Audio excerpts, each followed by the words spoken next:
that blade works.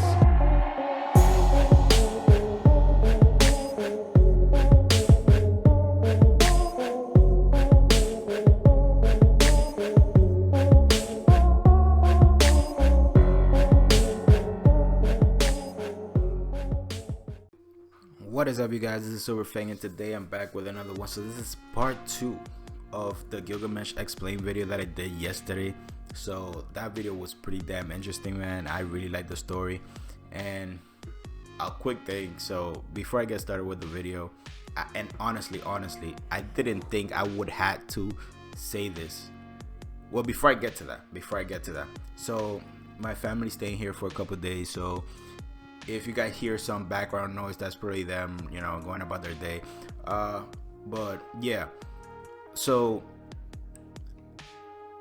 I did this video yesterday, right? And I didn't think I would have to say this because it's pretty damn obvious. I mean, anybody with some common sense can pretty much tell what it is that I'm doing, right? So yes, I understand that this are the fate lores are myths, based on myth, that they're not real, they're just stories. Obviously, it's obvious. Like, hell, Any News states this in every video. So yes, I know that they're myths, I know that they're stories, but the reason why I treat them as if they're real is simple. It's more fun that way. It's simple. It's as simple as that. It's more fun that way. The reason being because if it's just a story that I can't add anything to it, then what's the point of making the video? If I can't give an opinion or add something or speculate something or give you guys my thoughts on how I think the events went down, then what's the point of the video? It makes no sense. Now, yes, I do treat them as if they're real, because that way I can add stuff, speculate stuff, give you guys my thoughts on it, my take on how I think events actually happen. It makes it more fun. And I know 99% of you guys know that this is the case. I know this, but there's always the one guy in the comment who thinks like he's smarter than everybody else, and he's like going crazy, like, oh my god, this guy is so dumb, like he actually thinks this actually happened. No. No, it's simple. Like, everybody else who watches my videos understands, except for the one guy. There's always that one person who thinks like, yo, he's the cream of the crop, he's smarter than everybody else, and everybody's a dumbass, and he's like, he discovered like that the world is not flat anymore. Like this guy is, oh my god, it's like, it was like he was going in. He sent me like a whole paragraph like, no, this, you can't add anything to it because this didn't happen, this is a myth, that's how the story goes, it is what it is. Like, dude, I know. I was laughing yesterday because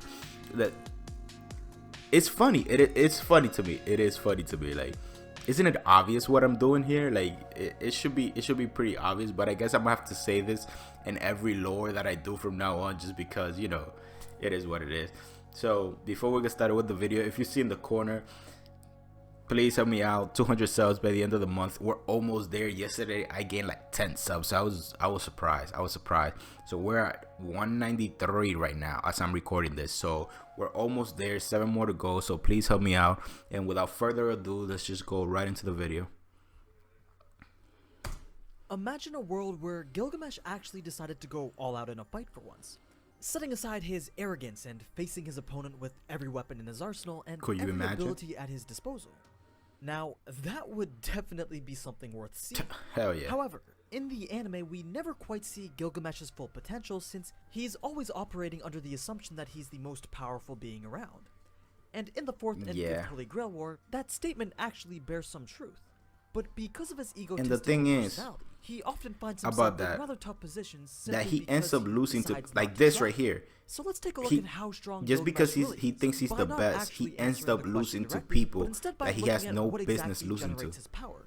including everything from his noble phantasms and abilities to all the notable weapons that he has stored in his Gate of Babylon. If we're gonna go all of his noble phantasms, this is gonna be a long ass video. Starting with the noble phantasm that classifies this servant as an archer, even though we've really never seen him use a bow in his life. She could probably use a bow. A seemingly infinite number of A+ ranked weapons is but the thing is, like, there's no point in him using a bow. Like, he could just summon the arrow that he's planning to shoot out of the. So there's no point. Since the Golden Capital was often a name used to refer to Gilgamesh's treasury, as well as a common reference to Babylon itself, Gate of Babylon became a very fitting name. Now, as I'm sure you already know, this noble phantasm grants access to all the valuable items that Gilgamesh had collected during his time as king. It does so by opening what's known as the Divine Gate that connects the space of reality to the treasury. This portal acts as an invisible door that allows the treasures and weapons within the vault to easily pass through on just a whim.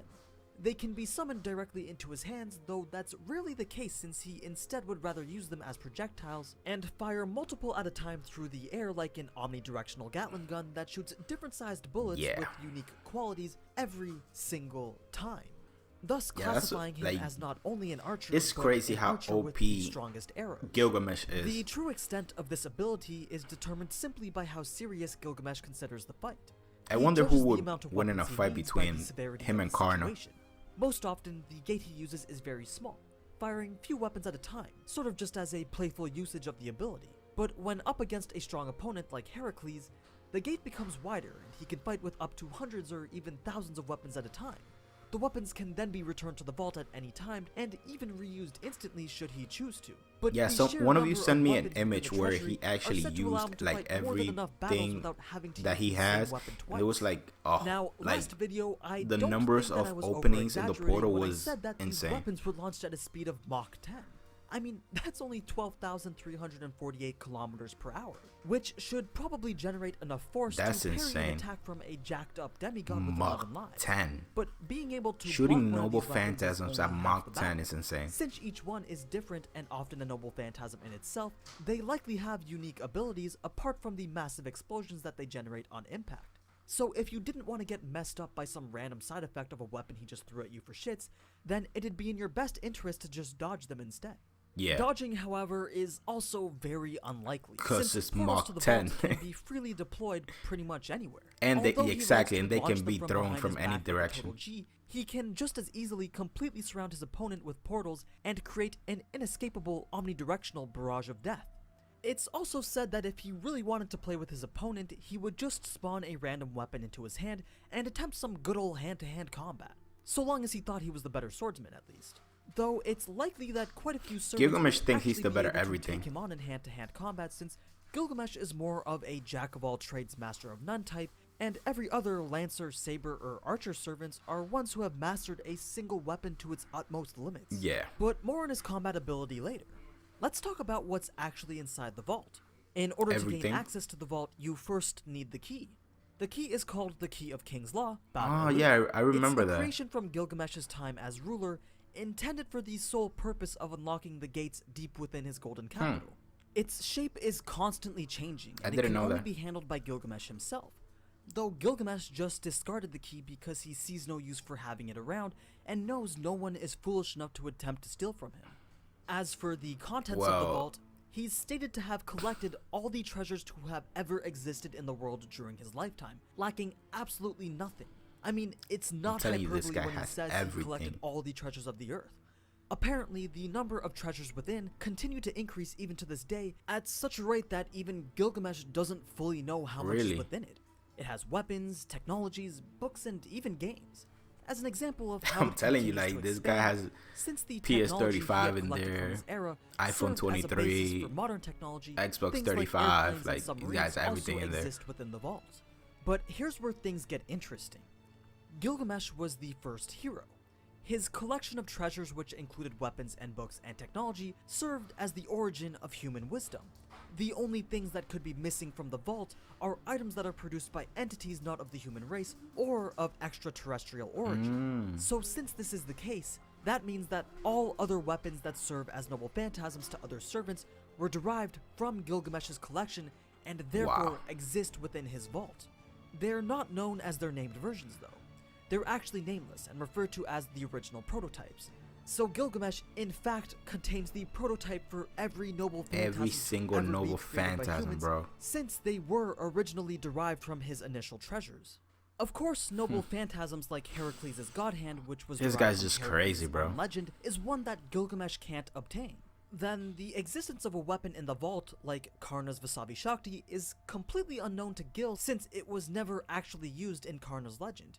If there's no description of the weapon's use, then Gil really only has the name to go by and can't successfully match it to any other spear in the vault. But the reason that Gil's treasure came to serve as the origin for all others was because even after Gilgamesh he had died, doesn't know how strong myself, he can possibly the be. within the vault were somehow dispersed Even all over him the world. doesn't know They were either stolen or handed down. Everything that he has in there such valuable does. weapons, they eventually became established as noble phantasms through various heroic legends, which, fun fact, also derive from Gil's legend itself. Now, the quality of Gilgamesh's prototypes could be said to make even the more popular named versions look like fakes, due to how high quality their original state was. It's mentioned that if a newer version was to ever go up against its original version, the newer version would always lose, meaning that Gilgamesh's prototypes are the strongest iteration of every noble phantasm derived from the vault. That doesn't necessarily mean that if he was to fight against Gabe Bolg with his unnamed version of it, that he would just automatically win the fight. It just means that Gil's prototype is a stronger version. Yeah, I don't. So if Gilgamesh was to actually take a fight seriously, he does have a stronger version, but he can't be just like the right ones that would directly counter his opponent. Like he he's might just have an the arrogant original piece version of shit, Excalibur, instead just throw whatever and only bring out trump cards like Ea or the Chains of Heaven in but he really can't dire be like Saber situations. in a sword fight. For the sake of knowing though, let's go ahead and take a look at some of the known weapons within the vault anyway. There's Fergus's Calidbolg, the Rainbow Sword, Roland's Durandal, the Peerless Sword, Cuchulain's Everything. Bolg, Fafnir's Demonic Deinschliff Sword, Sigurd's Gram, Perseus's Immortal Slaying Scythe Harp, the Chinese Halberd Hotengeki, Indra's Vajra, and then a whole bunch of other unnamed axes, sickles, spears, swords, armors, incenses, vehicles, and even cooking items and food. A few notable non-weapon-like items stored inside are a collection of command spells, the Holy Grail itself, though that has long since vanished from within the vault, and even this crazy jet-shaped noble phantasm called Vimana, throne of the heaven-soaring king. This is one of the more interesting vehicles in his possession. I mean, sure, he has the Ship of Light, which allows him to travel faster than the speed of light, but Vimana lets him travel at the speed of thought, and it looks pretty fucking cool.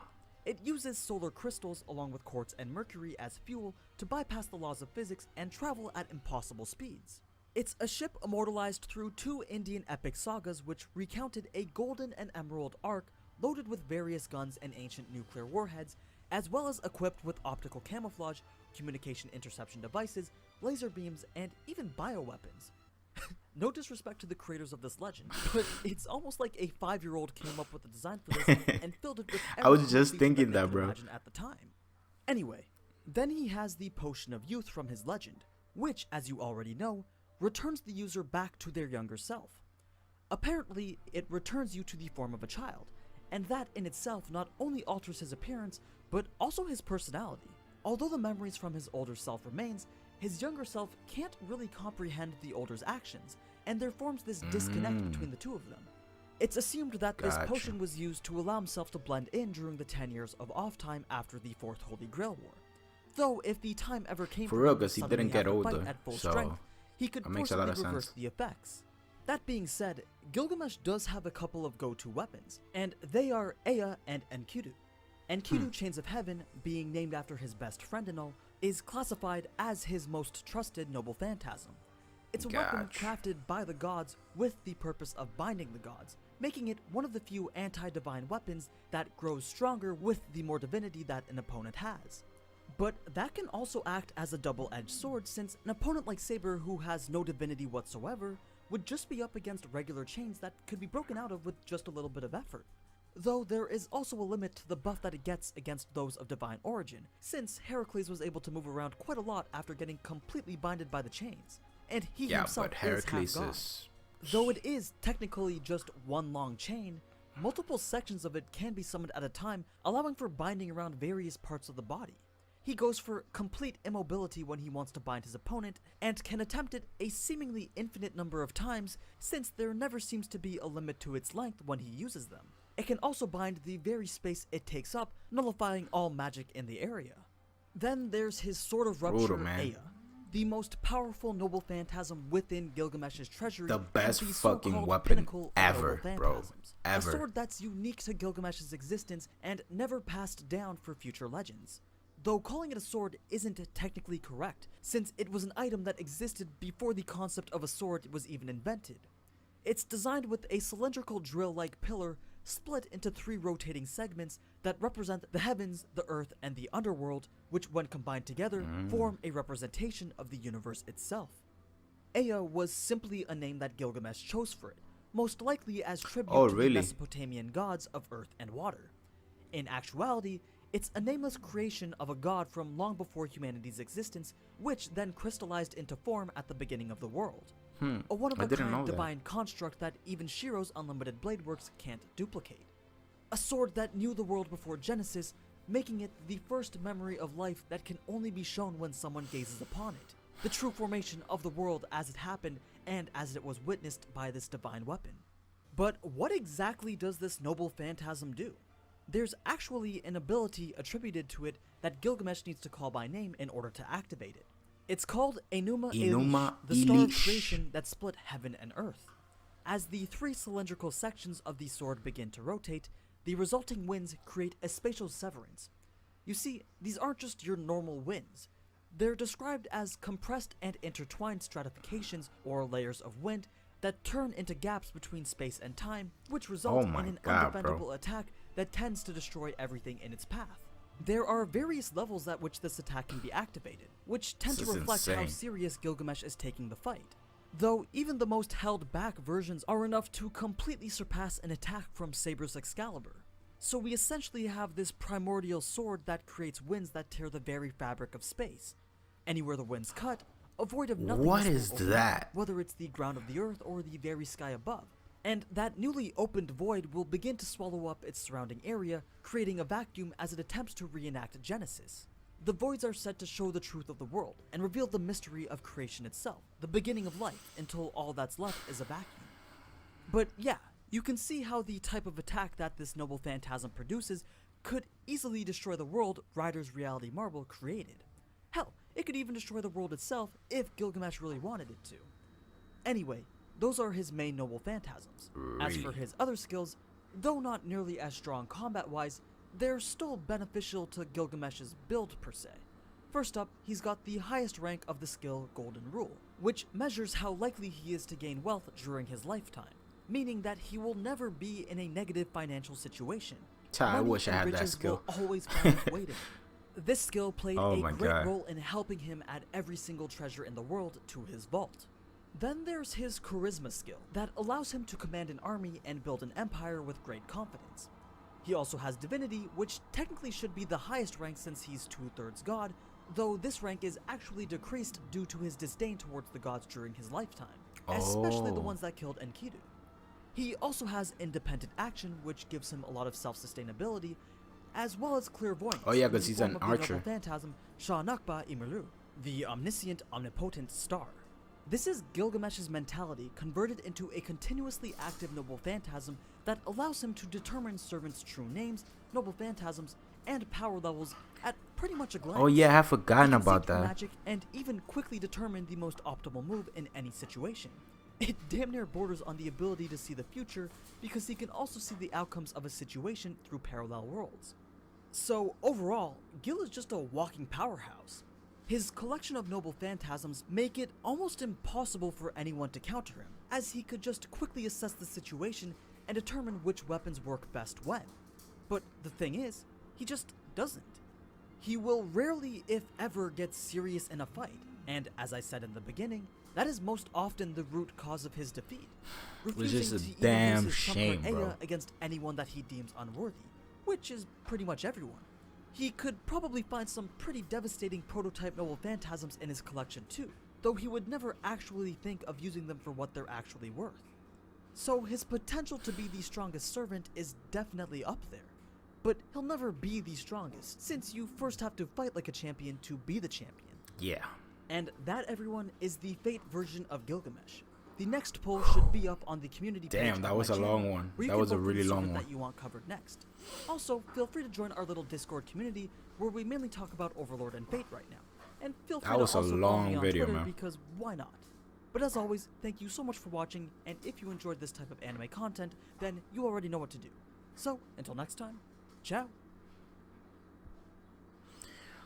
Wow. Yeah, that was a long video, man. Like, this guy, freaking Gilgamesh, man, it's insane. Like, he has the potential to literally be the strongest, and the reason why he's not is because he's wasting all that potential. Meaning, for example, you know when he fought Shiro, right? And he tried to use Aya, and he was too late because he underestimated Shiro throughout that whole fight. But to be honest, he didn't even have to use Aya. All he had to do was put his armor on. That's all he had to do. He could, if he would have put his armor on, it would have been over. Aya, he didn't even have to go, he didn't even have to go to Aya. I mean, I guess he decided that because he was being pushed really hard, and you know, since Shiro had a reality marble, then against, like, Aya is the best weapon against reality marbles. It's just the way it is. But the thing is, though, he didn't even have to do that. He could have just used his armor, or even one of his vehicles. Like, yeah, that's, sorry about that, that's my dog. Give me 1 second. So yeah, as I was saying, yeah, he definitely, all he had to do was use his armor and properly use his noble phantasms. Like, he didn't have to use Aya, and the reason why he got beat was because just him being cocky, and every time that he's lost is because of him not going full power. Honestly, I think this guy could just literally be summoned into a Grail War and freaking go to every servant and one shot them. Like, honestly, that's how I feel. Like, he could just walk to anybody, Aya, one shot, and he could do that for all the servants. Walk to them, Aya, one shot. Like, but he chooses not to. It's a damn shame. And honestly, I would love to see fights between him and the other strong servants like Karna, Siegfried, etc. Like, that'll be a sight to see, to be honest. And, well, what else? Oh, his divine ruler, I think it's called divine rule, or where, like, this guy literally would never have any financial problems, because this guy would just be freaking, like, he has no problem gaining wealth. Also, he has no problem with his charisma skill, like building an empire. Like, it's insane. What? Like, oh my god, this guy has so much potential. But honestly, if he were to use all of his potential, we pretty much wouldn't have a story to watch, just because, like, this guy could just beat anybody, no problem. So we honestly wouldn't have any story to watch if this guy were to fight full power. So it's kind of nice that he has that personality flawed, but it is it's just a shame. Like, I wish, like, that we can see, like, one fight, like one fight where he fights somebody that's really strong and he just goes all out. I haven't seen, I don't know if they actually showed Gilgamesh versus Enkidu in Babylonia. I haven't seen that yet, if they did. Like, and when I mean Enkidu, and when I mean, like, fight Enkidu, I don't mean like the episode 5 fight where it was like a little short fight. I mean, like, actually fight Enkidu all out. I don't know if they ever showed that in the anime. Hopefully they do, because they've been building up that fight between Gilgamesh and Enkidu for a while now. So if they do, I can't wait to see that. What else? Because it's just, it's just too much. This guy has pretty much everything. Yo, I have had to stop recording like a few times. Like, it's gonna be a drag, bro. Recording with my family here is crazy. But yeah, as I was saying, bro, the thing is, like, this guy has everything. Like, I don't want to go into like every noble phantasm that he mentioned, because it's just insane. The only thing I can say though is that this guy literally, even if, let's say, he didn't have Aya and Aya wouldn't work, this guy probably has the counter to every single noble phantasm out there. So even if he didn't have Aya, which is an incredibly strong weapon, I think it's the most powerful noble phantasm that we've seen in the series as a whole. And even if he didn't have Aya, he can probably beat any other servant, just because he probably has the perfect counter in his vault to everything that they could possibly throw at him. Also, one thing he didn't mention, the portals that he summons, he can use them as shields. I don't know if some of you knew that. I saw that in the anime where he actually used the portals as a shield. So if he didn't want to get hurt, all he had to do was cover himself up either with the chains of heaven or surround himself with his portals. And yo, the potential of this guy, man, is insane. I'm telling you guys, like, oh my god. And he says the content of his vault is still growing to this day, and I don't know how that works exactly, because at some point someone must have stolen all of Gilgamesh's treasures if they made like a because he said like all his weapons are prototypes. So at some point after his death, someone must have stolen all of his weapons and made new weapons from them, which is all the new noble phantasms that we see today. Like, for example, I think Excalibur was made from the sword Caliburn that he showed in Fate Stay Night, if I'm not mistaken, which is supposed to be more powerful than the actual Excalibur. So yeah, man, like this guy is insane. But that's pretty much it, guys. If you like the video, please hit that like button, please hit that subscribe button, and as I always say, please have an awesome day, and catch you guys in the next one.